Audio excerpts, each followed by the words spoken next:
Cape Townian Louis Barnard is doing what he does best. But this classroom is 14,000 kilometers away from his home in the mother city.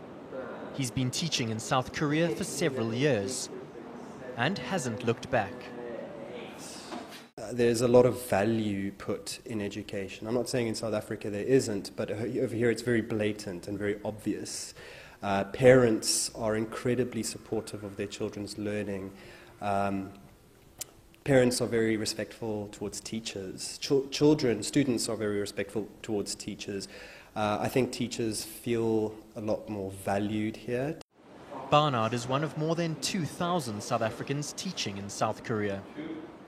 Recruitment firms claim the average teacher earns at least 250,000 rand a year and can return home comfortably with half of that. But it's not all about the money.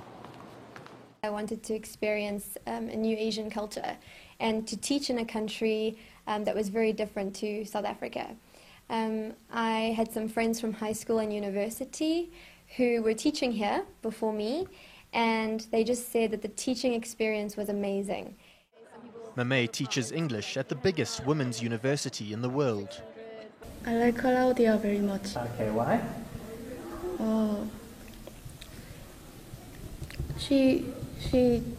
I can understand her English word and sentence very well, and she is teaching very good. In Korea's classrooms, competition is fierce. Usually after school, students here go to an academy called the Hagwon, where they are expected to do more work. So I would say students do experience a lot of pressure when it comes to performance, to grades, to being high achievers. There's a lot of competition, not just between the students, but between the parents. For most students, studying is a way of life. Generally, I invest 4 hours a day, and in midterm exam term, I study all day long. And often, the pressure is too much to bear. I see students that are very stressed, exhausted, and in the classroom in particular, I find it very difficult to motivate my students. They are tired and fall asleep a lot. But it's an environment in which many South African teachers thrive. They actually like South Africans. Some schools specifically ask for a South African to replace a South African that's leaving.